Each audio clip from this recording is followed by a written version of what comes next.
Role છે। કેન્દ્ર સરકાર દ્વારા ડુંગળીની નિકાસ બંધીને કારણે સૌરાષ્ટ્ર અને ગુજરાતના ખેડૂતો આક્રોશભેર સરકારમાં રજૂઆત કરવા માટે રોડ ઉપર આવ્યા છે। ત્યારે આ ભારતીય જનતા પાર્ટીની સરકાર ખેડૂતોના અવાજ દબાવી દેવા માટે ખેડૂતોની અટકાયતો કરવાનું શરૂ કર્યું છે અને કોંગ્રેસ પાર્ટી સખ્ત શબ્દોની અંદર વખોડી કાઢે છે। કેન્દ્ર સરકારે ડુંગળીની નિકાસ બંધી કરી અને નિકાસ બંધી કરતા જે 700 કે 800 રૂપિયાની 20 કિલો ડુંગળી ખેડૂતોની વેચાઈ રહી હતી એ તરત જ નિર્ણય પછી 150 કે 200 રૂપિયા જેવો એનો મામૂલી ભાવ થઈ ગયો છે। જે ઉત્પાદન ખર્ચ એની પડતર પણ નથી, પડતરથી પણ નીચા છે। એને કારણે ખેડૂતોમાં આક્રોશ છે। ખેડૂતોને પાયમાલની તરફ ધકેલવાનું સરકારનું આ ષડયંત્ર હોય એવું સ્પષ્ટપણે લાગી રહ્યું છે।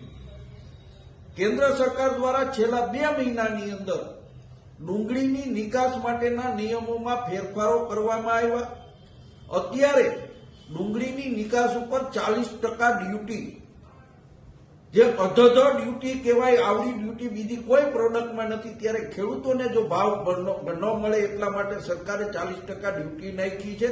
એ પણ ગેરવ્યાજબી છે। ખેડૂતોનો માલ નિકાસ કરવા માટેની સરકારે છૂટ આપવી જોઈએ ને એમાં ડ્યુટી પણ ઉઠાવી લેવી જોઈએ।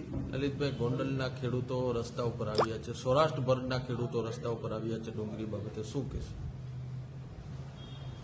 ડુંગળી ઉત્પાદન કરતા ખેડૂતો પાયમાલ થઈ રહ્યા છે। બહુ મોટી નુકસાની જઈ રહી છે। એનું વર્ષ આખું ફેલ જઈ રહ્યું છે અને એ આક્રોશ સાથે ખેડૂતો ગોંડલ જ નહીં, મહુવા, ભાવનગર, ધોરાજી, ઉપલેટા બધા સેન્ટરોની અંદર ખેડૂતો આક્રોશ સાથે સરકારમાં રજૂઆત કરી રહ્યા છે। ત્યારે સરકારે એક અવાજ દબાવવાના બદલે તાત્કાલિક ધોરણે ડુંગળી પરની નિકાસ હટાવી લેવી જોઈએ। કારણ કે આ ડુંગળીનું આયુષ્ય ફક્ત 15 દિવસ હોય છે। 15 દિવસમાં ડુંગળી બગડી જતી હોય છે। એટલે સરકારે નિર્ણય કરીને તાત્કાલિક ધોરણે આ નિકાસ બંધી દૂર કરવી જોઈએ।